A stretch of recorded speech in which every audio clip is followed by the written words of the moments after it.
Hello everyone, welcome to CHERI Voyage. Today we're going to be starting a series that I'm doing. It'll be over 7 weeks, 1 video a week, called Bride How To. It's going to be all about bridal makeup for not just brides, it could also be for your bridesmaids as well as mothers. So let's go ahead and get into an overview of what I'm going to be presenting in this next couple of weeks for you guys, as well as what I'd recommend to get ready in preparation of a wedding. So this first video is the first mini lesson. It's to set you guys up, basically to prep you for the big day, things that you should be thinking about before we get into the makeup. So let's go ahead and get into an overview of what I'll be talking about for the next couple of weeks on these how-tos and what you guys need to start thinking about leading up to the big day. And I forgot to mention, if you guys are curious on how I created this look, stay till the end of the video and I do a mini tutorial so that you guys know how to recreate this look for yourselves. So I'm going to have 7 videos, 1 a week. This one is included. This will be the first video. And I'm going to lay out for you guys different types of bridal makeup and things you should think about when it comes to applying bridal makeup. Now, it may be that you're doing your own makeup for your wedding or you're having a professional makeup artist. Either way, these are things to just keep in mind. So I'm going to be going over 6 main bridal looks, and I do want to briefly mention that these looks can also be used for day to day, so it doesn't mean that you have to be a bride. In fact, think of bridal makeup as your best version of your makeup because you're trying to create a look that is going to create photographs that will last forever. So take some of these tips, even though you're maybe not be a bride, and use them for yourself in your day-to-day makeup wearing. All right, let's go ahead and get into the different sections that I'll be going over in these next couple weeks.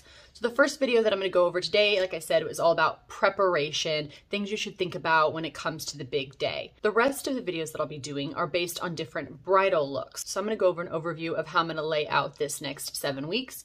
This is considered the first video, or week 1, discussing preparation for the big day. The second week, I'm going to be going over Chic Bride, those of you who are looking to have a chic bridal makeup application.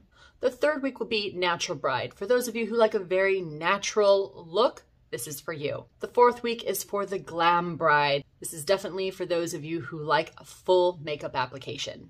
Week 5 is the Polished Bride, and this is for somebody who likes a very classic look.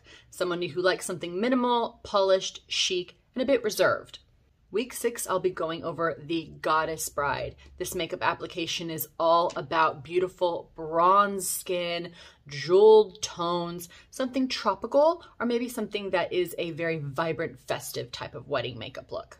And week 7, I will end with Mother of the Bride for the bride and the groom. So Mother of the Bride is going to be really important for those of you who are a little bit older but need to have a beautiful makeup application so that it shows up beautifully in photographs. This will be for you.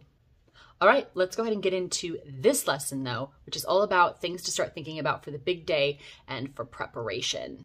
All right, tip number 1. The first thing I would definitely think about is your location and the season. Some of you may have already picked out your date as well as your location. Either way, it's really important to let your makeup artists know where the wedding is going to be and the time of season it will be in, because it really affects the makeup, as well as what color you're going to be wearing for your dress. Not everybody wears white and cream, so definitely keep in mind or let your makeup artists know when, where, and the color of your dress. Those 3 things are going to really impact whether or not you're going to have a certain makeup application put on.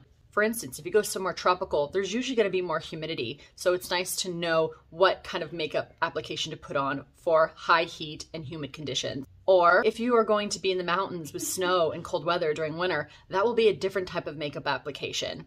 And if you are wearing a bright dress compared to a neutral color dress or a cream dress, that will definitely change what colors you're going to be putting on when it comes to your makeup application. So let's go ahead now and get into tip 2. This one is one of the most important to me, and I cannot emphasize it enough, and I talk about it quite often, and that is good skincare or skin prepping before your wedding day. Now, I believe in good skincare before any makeup application because your makeup is only as good as your skin is. So if you're dry, guess what? Foundation's going to pick up on that dryness. If you're someone who's oily, you've got to be able to put a foundation that will help to really hold for that day. So think good skin, good makeup application, good photographs. They all go together. I tell clients to start thinking 4 to 6 months before the wedding date about getting more intense treatments, whether that be pills, Botox, or etc. This is the time to start working with the skin, not 2 months or a month before the wedding. You want to do it before so that if there's any reaction to your skin, you're going to know about it before the big day. Now, as you approach your wedding, that's when you want to start doing just very mild, simple facials. 1 or 2 a month before, or even 2 weeks before is great, because you want to have hydrated, plumped, flawless skin. Now, this is the time where you don't do any extensive, intense treatments on your skin. This is not the time whatsoever. Make sure that you're doing the most gentle, mild skin treatments during this time. It's just really to create a lot of hydration in the skin and make your skin look nice and dewy and hydrated, glowy and plump. So less is definitely more as you head closer to your wedding day. All right, tip 3. Exfoliate meets spray tan. Now, exfoliating the body is extremely important, just as important as exfoliating the face. When you exfoliate your body, what happens is you're taking the dead skin off, which is helping new cells to come up to the front of the surface, which gives glowing, hydrated, plumped skin. So you want to exfoliate 2 to 3 times a week, a couple months leading up to the wedding, so that you have polished, gorgeous skin. Not only that, if you're someone who's going to be doing a spray tan, you don't want any dry skin, because what will happen, just like makeup, is pigments will stick to dryness. So make sure you get all of that dead skin off of your skin. Now, you can do that at a spa, or you can just do a really good at-home dry brushing, then go in the shower and use something like the Fresh Body Scrub, which is fantastic. It uses sugar crystals, which sugar is a humectant. It draws moisture into the skin, but it has the exfoliating crystals, so of course it helps to take off the dead skin while you're in the shower. And that scrub also leaves a beautiful hydrating moisture barrier. It has a nice light oil. It smells like brown sugar, so that's a great one to use, and I highly recommend it. Now, I want to touch on spray tanning just a bit. When you go to get a spray tan, definitely do it 2 to 3 months before your wedding and try different colors on to see which will look best. Take a color swatch of your wedding dress if you happen to have one, and put it against your skin so that you can see what the color will look like on your body against the actual fabric that you'll be wearing that day. Do not put your dress near your spray tan or your body.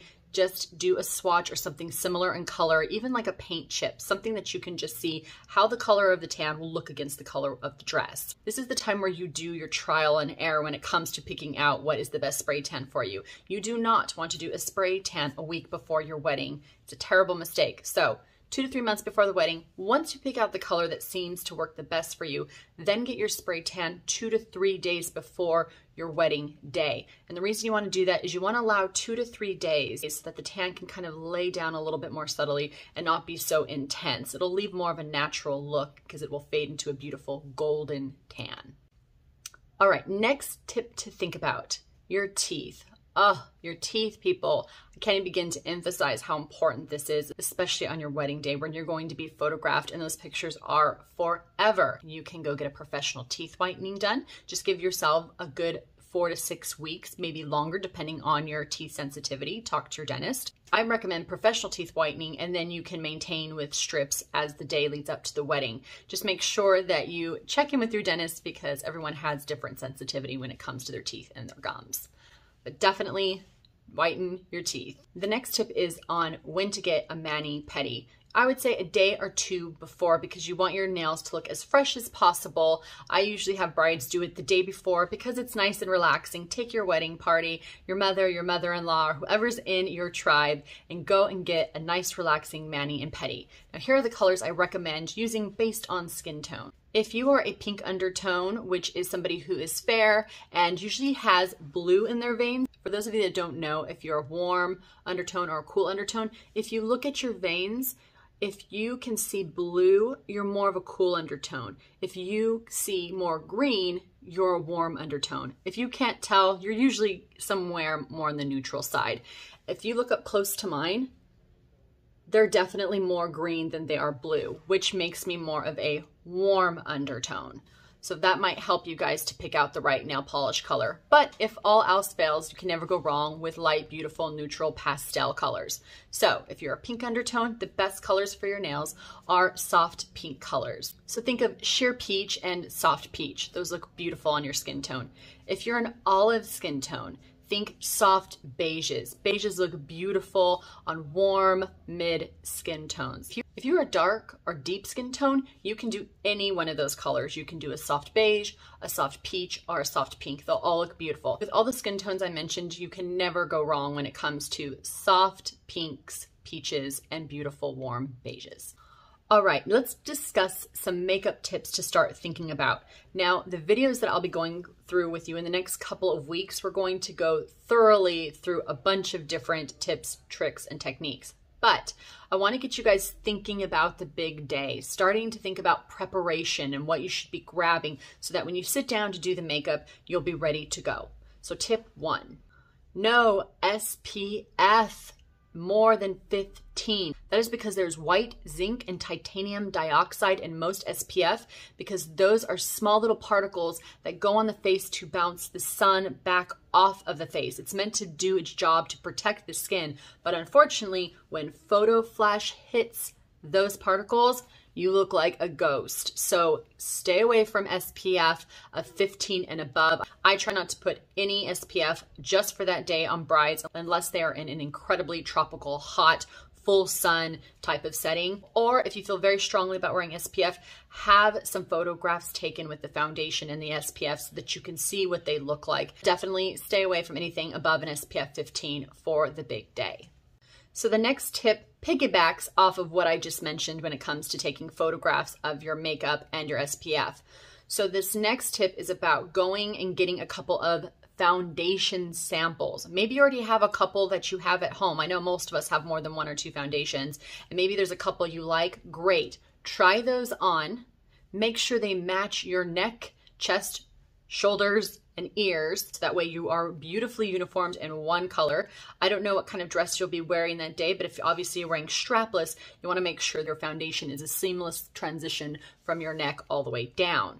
Now, once you find the color that you absolutely love and the finish and the texture, and you know that it's going to last all day, very important, definitely take pictures of the foundation.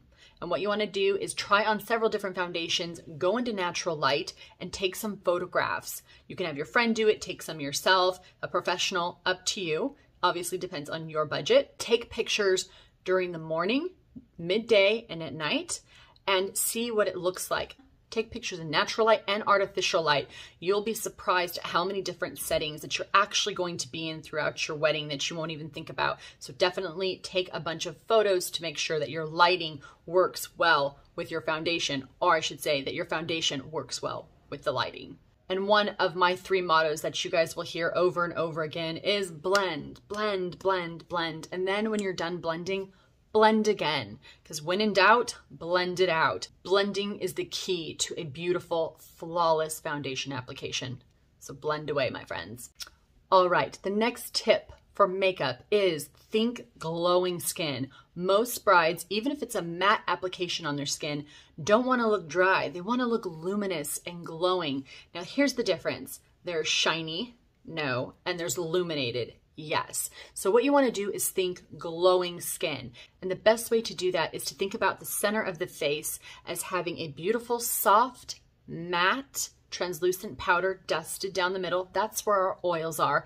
And the outside of the face is usually where you'll illuminate. So in the center, dust a loose illuminating powder, and then you're going to touch up with a luminizer. I recommend something emollient, RMS Living Luminizer, the best for brides. I'll put a link to that in the description box down below. But where you want to put the luminizer is on the temples right here, the cheekbone, the inner eye corner. You could put the tiniest bit on the Cupid's bow, and a little down the center of the neck.